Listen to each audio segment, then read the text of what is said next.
Is going on, gamers? It's your boy Drizzum Gaming, and I am back with another episode of the UAB Dynasty, blazing a new path. And as you see on the screen, we are taking on the Tulsa Golden Hurricane today, coming off 3 straight losses. They're to UMass, Temple, and Boise State. Temple, who we just played in the last episode. You saw that crazy game. We were able to come out with that win, and now Tulsa is next on the schedule. We're looking to put the 4th straight loss and the 6th straight win on the season for the Blazers, and that will bring out the defense to start the game.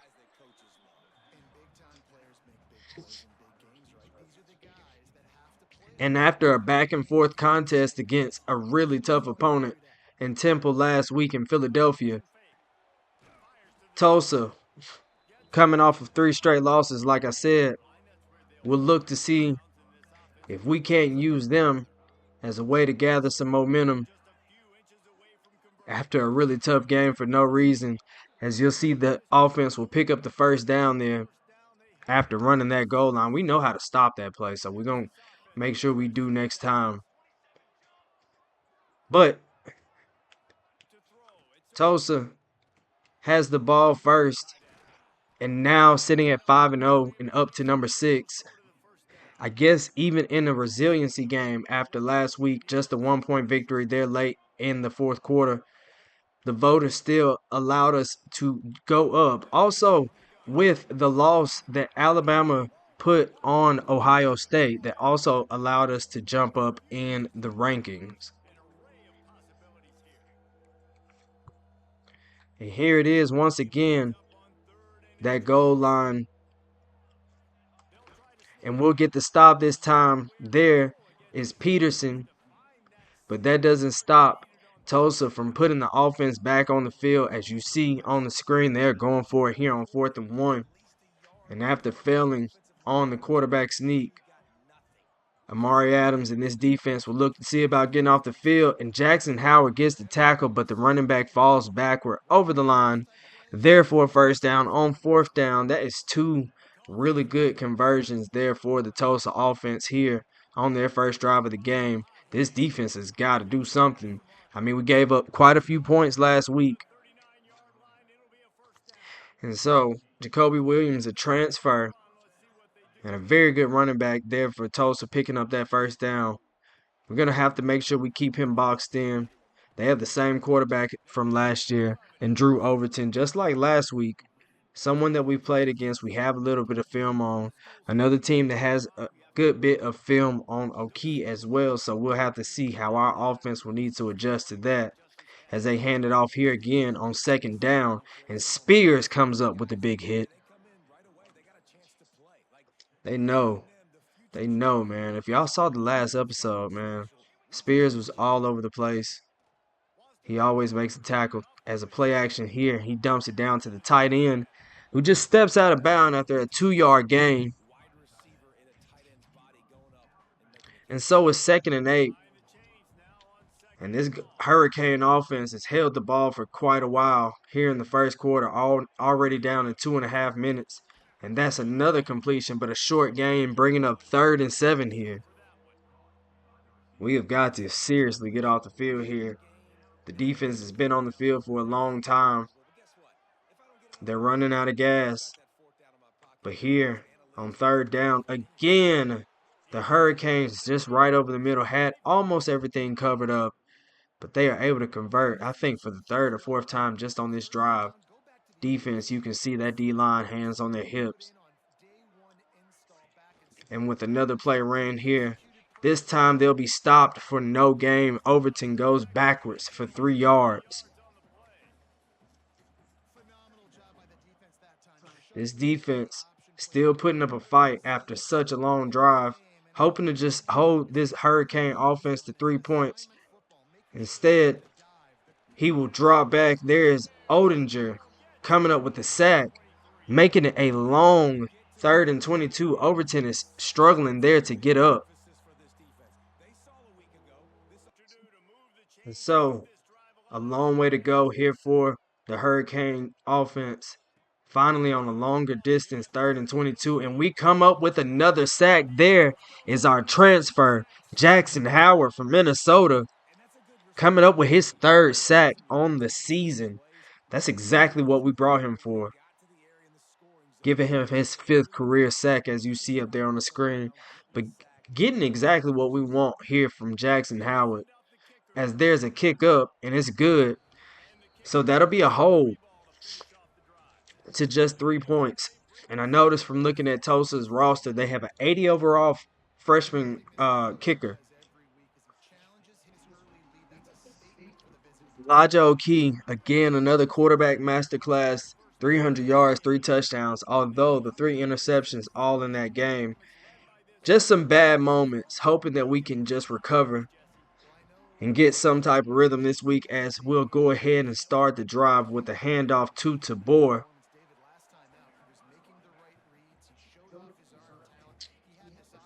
And that comes up with nothing. And look at that, man. The clock is already drained, as we only come up with our 2nd play in the 1st quarter, which was a big one, to Tabor, who gets us down to the 47. But that's it. 2 plays, and we are out of the 1st quarter on our 1st drive of the game. And so fresh out of the 1st quarter, here jumping in the 2nd quarter, we'll go ahead and hand it off to Collins, our senior running back bruiser, who again only comes up with a short game. Not exactly what we want to see right here from our offense, but we need to get something going, as we'll hand it off once again to Collins in another short gain. Now making it 3rd and 7 here on the 1st drive of the game. Some tough decisions here already for the Blazers, as we're not quite into field goal territory. But we'll throw it out now on RPO to Ferguson, who has a little bit of space and gets us down to the 29-yard line. So we do still have the option to throw the ball. The RPO is there, but we want to get this running game going, as we'll hand it off to Collins once again, and he'll come up with 15 right there. And of course, we want to keep it going. So now you see LeCount is checking in, zeroes in. We're going to let him spin. I think he's coming up on his 10th career rushing touchdown, with Oehlke and Tabor already having 10 in their respective careers. Love to see what their final numbers will be if and when they do continue and finish their career with the Blazers. But that's a touchdown on a hookup there to Iverson Hooks, putting the Blazers on the board here with 5.5 minutes to go. Just a nice, easy pass there from Oehlke. Easy Oehlke. Hooks up with Hooks, and he gets into the end zone. I think it's clear to see that we are much more comfortable in our 2nd year, our 3rd season overall, but more importantly, our 2nd year playing with Oehlke, throwing the ball with Oehlke, as you see this Hurricane offense moving the ball just as efficiently as they were in their 1st drive. They're picking up a 1st down on the 1st play of the drive. But Oehlke playing very well in this season, like I said, outside of the 3 bad moments from last game, as you see a short pickup there by Jacoby Williams. Looks like Amari Adams or maybe Jazeer Peterson went in on that tackle. But we want to continue to see that type of growth and improvement from Oehlke, which is why I'm intrigued about using manual progression, as Brian was right there and we tried to get the breakup, but the tight end is able to get the catch, and now the Hurricanes are up to the 24-yard line in striking distance once again. And here we are challenged to get a stop, as you see Van Dalt was there but got blocked twice. And Kerry Brown comes up with the tackle after a big gain there from Drew Overton. Now 2nd and 1 from the 15. We got to do everything in our power to drive them backwards again. Try to come up with a sack. As you see, the quarterback will pull it again, and he'll get the 1st down. But he is hit hard twice, and you can see him trying to shake it off, and we're going to send some pressure just in case he is indeed throwing the ball. And he'll dump it to the running back who has a little bit of space but only comes up with 5 yards running out of bounds. Looks like we would have made the tackle anyway.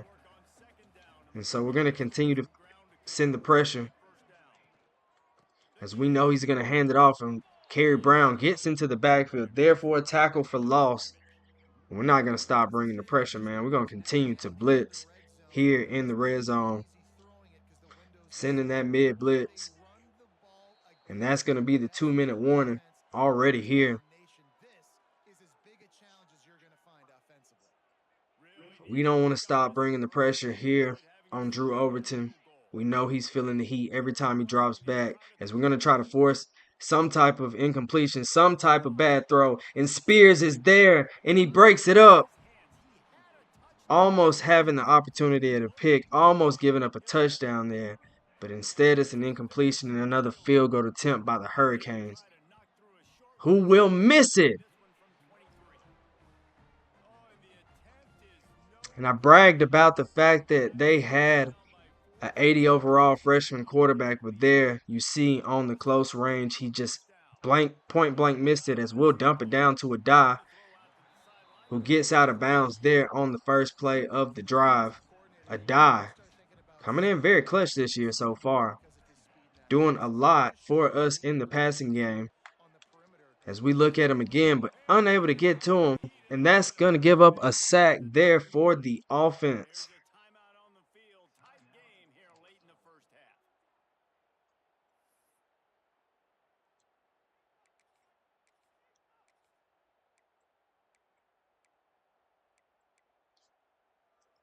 And so 3rd and 9 here on just our 20-yard line. That's why the Hurricanes called that timeout. And so we'll see that same pattern that we ran last week that got us a touchdown there to Tabor. And we go back to that same play, and you see we come up with a big gain here with 1 minute and 20 seconds. All 3 timeouts still left. We didn't take one there, no need. As we see Ballard there kind of open, but the safety plays it just perfectly, and we didn't read it out. And that's an interception.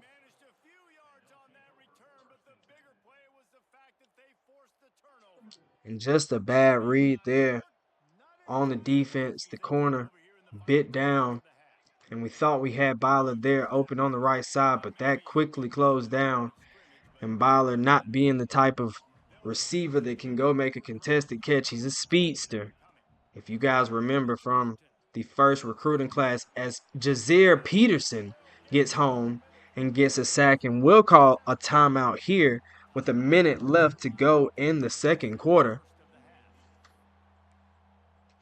Anticipating that a run may come here, we still may bring pressure, as we think that the Hurricanes may try to just lay down, but instead they drop back to pass, and that is broken up by Hardman, who, like I said last week, will have to do a trial by fire as one of the newer additions to the defense. But he does everything he needs to do right there, and that is a short punt there to Collins. And Collins will take the return up to the 40, break inside to the 30, down to the 27-yard line here with 40 seconds left to go.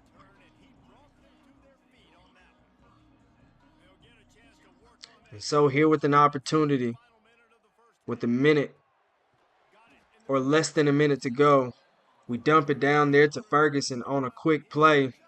And we rush back to the line, holding our 2 timeouts for more important plays if needed.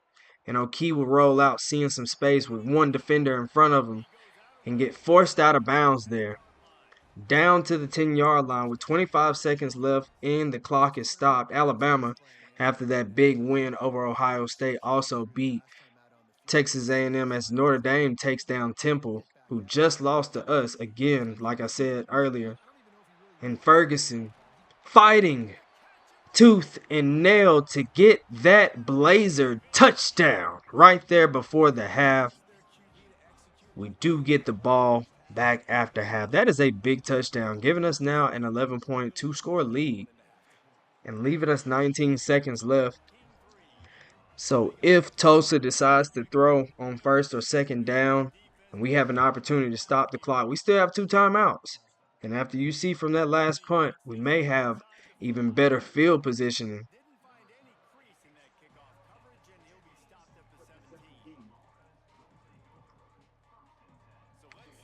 So once again, like I said before, we're going to keep bringing the pressure here on Overton, as they do indeed just hand it off, and Kerry Brown, you see him shooting off that gap.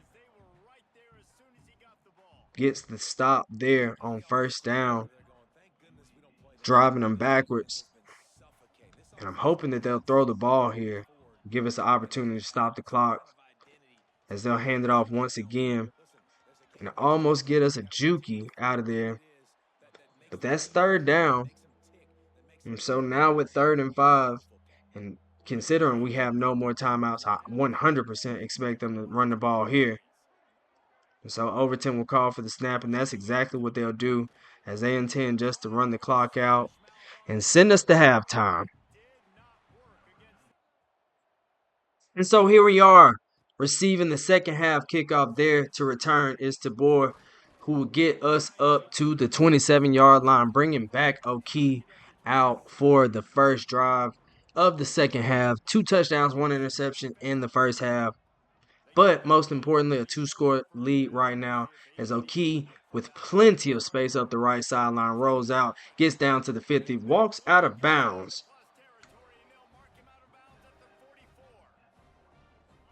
And so up to the 44-yard line is Oehlke, who now will take the snap and dump it to Ferguson, who gets a gain of 8. And so now, inside the 20, down to the 17-yard line, is Oehlke, as he'll hand it off now to Tabor, and he'll go right up the middle and score another Blazer touchdown in less than 5 plays there.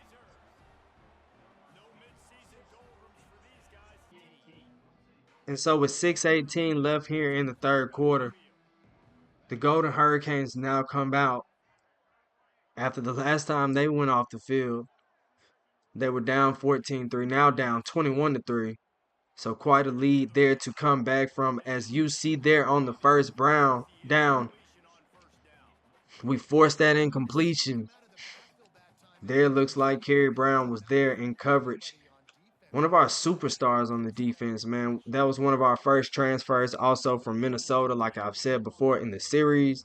But it's 3rd and 8 now, as Overton and his offense are trying to go fast. And we'll bring a little pressure here so we can continue to keep him off balance, as Marshall tries to get back there, and he is going deep. Hardman breaks it up, or maybe the receiver just missed it. But either way it goes, that forces the punt team on the field, giving the Blazer offense the ball once more.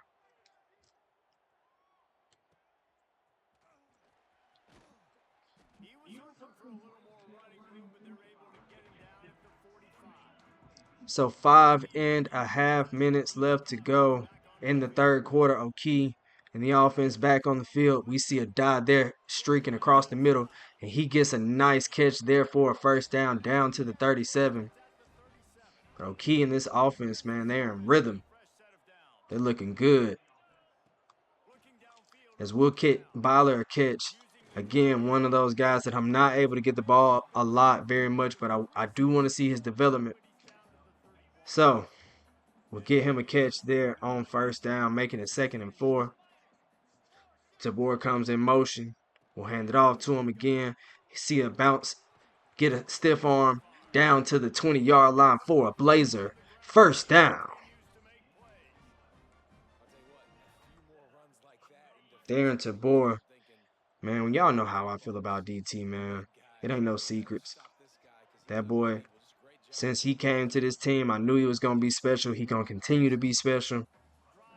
My prayer is that he stays all 4 years. I don't think he will, but we shall see in the future. Here on Blazing a New Path, as we dump it down there to Adai, who has another completion and a first down and goal here for the offense, as we do our own version of a hurry up, and we bring it right back to the line, looking to throw, but having nowhere to go. We'll just throw it away.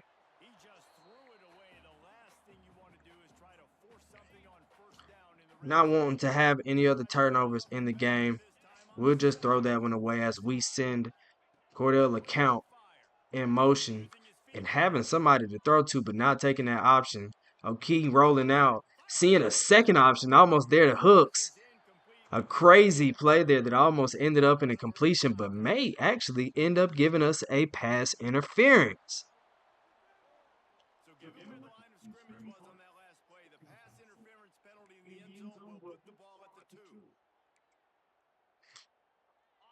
And so with the pass interference, that'll make it 1st and goal. And Collins, who only has one career touchdown, is who we want to punch it in, as we'll do just that. Hand it off to Collins for a UAB Blazer touchdown, extending the lead now to 28-3. This one is really getting away from Tulsa fast, as just a few minutes ago, there in the second quarter, they were completely in this game. But this offense and Easy Oehlke, DT Darren Tabor, Hooks, hooking up. A die. We're gonna have to get a name for a die, man. Adonis a die. I don't know. Double A battery. But nonetheless, that offense doing exactly what needs to be done. The defense doing what needs to be done as well. Not forcing any turnovers as of yet, but a lot of play time left. But making tackles just like this. Only giving up short gains to the running back there, Jacoby Williams, was only come up with 30 rushing yards on the game. Had a pretty tough game running the ball against this Blazer defense. And Spears, man, they know when you throw those RPOs, you got to do it quicker than that, especially if we have Spears in one-on-one coverage or some type of man. He flies all over the field. He's a secure tackler. And so now on 3rd and 4, just faced with a decision, and that may end up giving us a defensive pass interference for getting there a little quick, and it does. And that will help move the chains. Therefore, the Golden Hurricanes, the Corn Bryan, just got there a little too early. Anticipated the throw. I don't know what else he's supposed to do right there, ladies and gentlemen, but EA says otherwise. But we'll continue here on defense as the quarterback rolls out, because we took Jackson Howard away. And that will give them another big gain there to the tight end, who's up to 80 yards on the game. And so now I want to give them any more yardage than they get here, but they do just that, as they get a 9-yard gain to follow up that big gain. And so looking exactly how they looked in the first half, being an efficient offense, doing pretty well. We'll get another first down. They had a very good time of possession, but they were only able to come up with 3 points through halftime with all that time of possession. And now down 28-3, being a slower offense, as you see that defensive line, Odinger, Peterson, everybody there meeting in the backfield. As we get ready to close out this third quarter, getting ready to cipher into this fourth quarter, as you see this RPO, and that's Kerry Brown on the tackle. So that'll stop the clock there temporarily before we that will do it for the third quarter.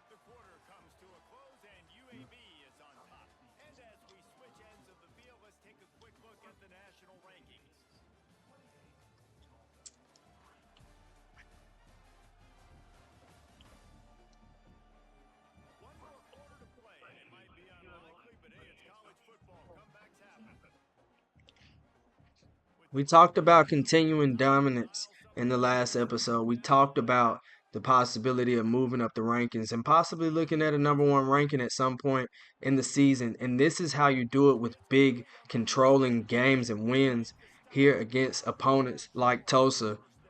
Boise State, who is also undefeated, beat up on Tulsa a little bit. And we have to do just that to continue to get the votes from the voters, as the Quan Bryan will force the running back out of bounds there on 3rd down. But we have to have games like this, and hopefully we can hold them again here to 3 points or less, or turnover or anything right here. As we almost get it, but just out of reach there for Kerry Brown, and that is a Tulsa touchdown.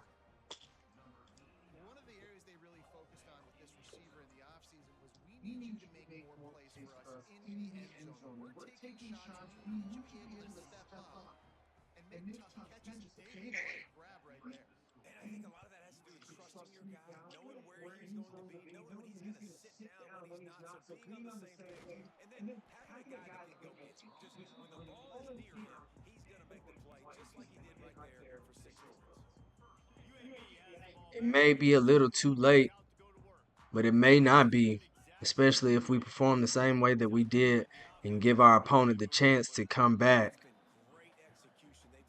But it may be a little too late here for. So a temporary glitch there in the video. But here we are with 5.5 minutes to go with a jet touch pass here to Ferguson. Just trying to make something happen, continue to roll the clock as he'll stumble ahead for 7 yards.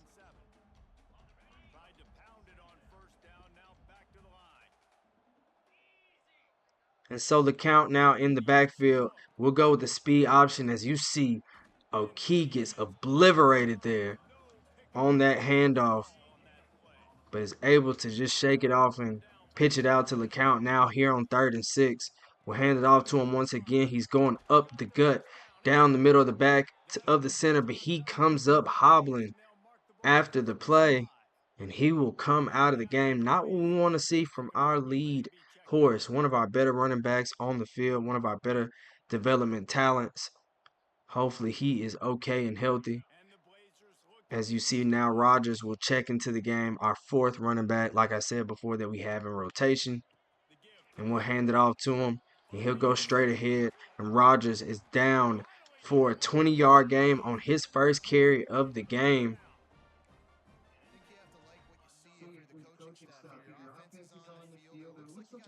It's a board now in, but I really want to go back with Rodgers here towards the end of the game, as we thought we had somebody there over the middle, but I wanted to go to Ferguson instead.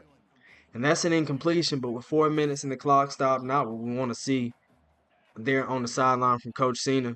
He wants to keep this clock going, as we'll hand it up the middle there to Rodgers once again, who has a short gain there, but the clock goes again. And so now on 3rd and 7, looking into a pass situation, we see Byler there, who has 2 men on him, but a very nice throw there by Elijah Oehlke, getting us a first down, continuing the drive, the second catch there on the day for Byler. Again, one of our quieter targets. We're going to have to find a way to move him around, as we'll hand it off here to Rodgers.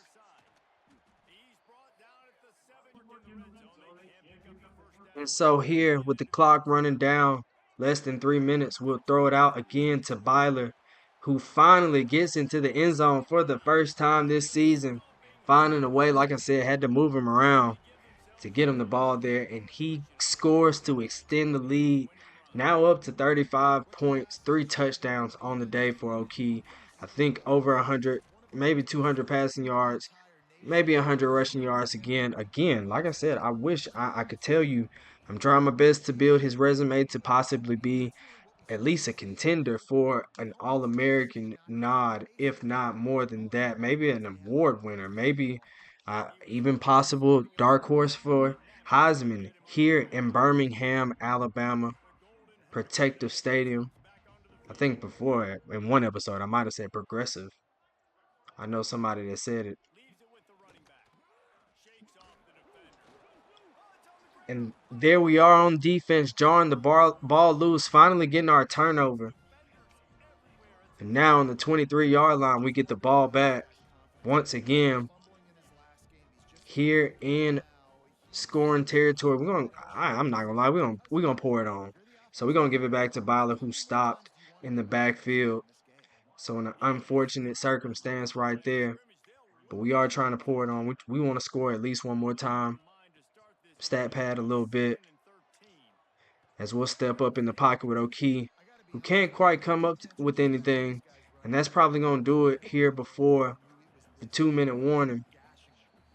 And so with 2 minutes left to go in the game for the Blazers, and a very comfortable lead, looking now to go to 6-0, possibly bumping up to a top 5 spot in the country, as Oehlke will step up and with space try to get that rushing touchdown here in the game and extend the lead now to up to 30 plus points, a 30-point point differential.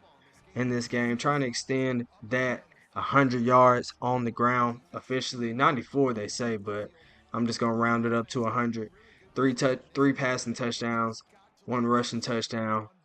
Again, I wouldn't be surprised next week if he's not a player of the week, in not only in the conference but maybe in the nation. I know he didn't have the passing yards, but he did it both on the ground and in the air. That true dual threat that I keep talking about.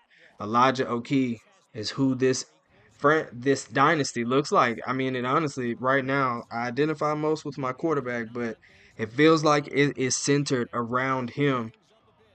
But him and this Blazer team blazing a new path into the NCAA history as we try to get our second turnover as my user was just out of range. And so the clock continues to go, but Tulsa not slowing down. They want to score as well to get their get back. But Marshall, my user, that time comes up with the big time tackle to hold him to a 2-yard gain. The running back had a pretty subpar game, I would say at best. We kind of held him, I felt like. And so now on third down, they better do the right thing and just run the clock out. Because if they give me the ball or the opportunity to get the ball, I'm going to try to get it again. And so he'll drop back to throw, going one-on-one to Spears. And Spears gives up the catch there on the outside. I thought he had the pick, but he was just poorly positioned. So with 10 seconds left here to go in the game for the Hurricanes, they'll go with play action here and throw it over the middle. Really had the whole middle of the field if they wanted it. But they'll just run out the clock, and that is secured another win here for Coach Dave Cena in his third season here with the team. Undefeated again through 6 games. I think we're up to week 7, 8, somewhere in there. I'm not sure. But Easy Oehlke, 4 touchdowns, player of the game, another masterclass, 1 bad interception there off a bad read. But nonetheless, looking to continue exactly what was the same on last year. That is another win, another one going to the column. Join me on the next episode of Blazing a New Path. My name is Drizzum Gavin. Like, share, subscribe if you're new, and I'm out.